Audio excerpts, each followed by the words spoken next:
Okay, so we have all those Black Power movements, you know, or the Black Power The movement, black nationalist, the Black Nationalist black movement. We have all these nationalists, great revolutionaries, you know, got a lot of great revolutionary attitude, and like rise we're of talking consciousness about, too, a rise of yeah, you know, consciousness. we're talking about how it actually it has been reflected in our music, like how a revolutionary attitude has been in our music, and Yep, now we got hip hop, you know, which came out in the 1970s through the 74.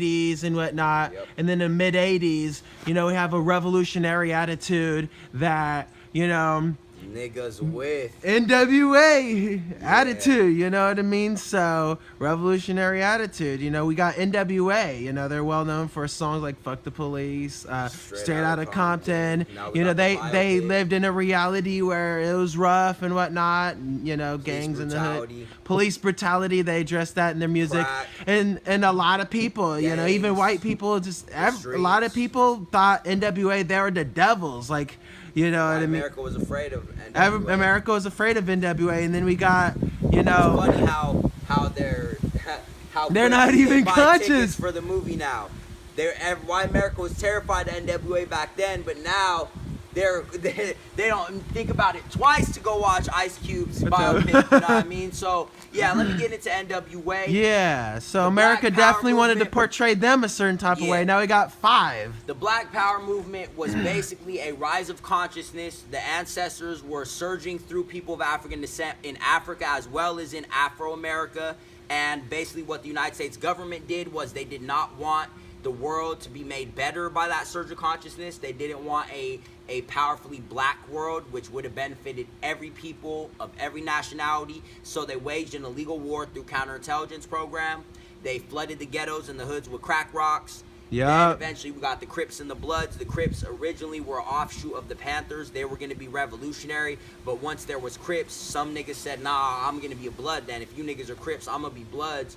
So then we get the Crips and the Bloods. The fucking crack got pushed by the mafia. The guns came from the government or the mafia or whoever. They put the guns and the drugs in the hood. Then they wonder why the fuck we're thugs. You know what I mean? So Right. they instigated Good all looking of for that. Ice Cube on that song. Why we thugs? They They give us guns destroyed and our drugs. communities. They destroyed Yeah. the black communities.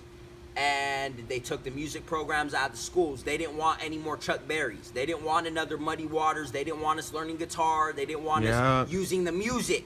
The music is always a reflection of the revolution. All right, music is always a reflection of the revolution. That's where the reggae comes from. The Rastas reflected their revolution in the Rastafari, reggae. yep. Reggae is liberation music. That's what Liberation war music. form is liberation music. War form's Influenced liberation by music. gangster rap. Influenced by the destructive energy of gangster rap used in a positive light to liberate. That's what war form is. Yeah. However, we're talking about hip hop now. Before we get to NWA, first we got to address hip hop. Yeah, we definitely gotta address hip-hop. Bronx with Cool Herc, the Cool father Herc. of hip hop. You know what I mean? If you haven't seen the evolution of hip hop, they had the whole documentary on Netflix. It's probably still up on there.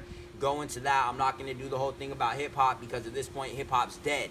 The It thing is. with hip hop is Chuck Berry opened the doors with rock and roll. Hip hop is just another version of rock and roll. It's what we developed in the community as a way for us to express ourselves.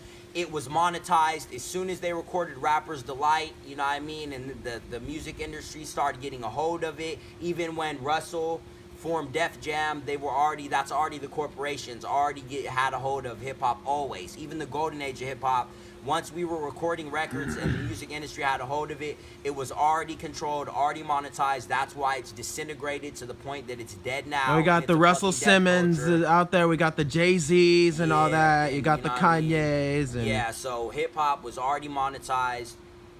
And so let's get to NWA.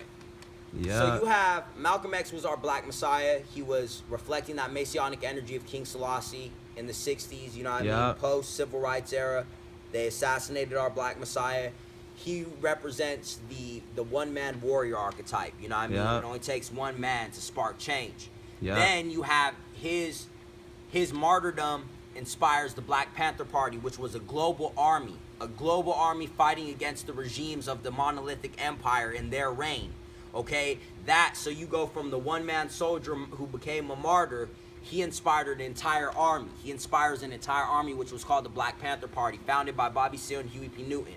Then After the counterintelligence program destroyed our communities and destroyed that revolutionary spirit, you get some niggas with attitudes coming straight out of Compton. All right?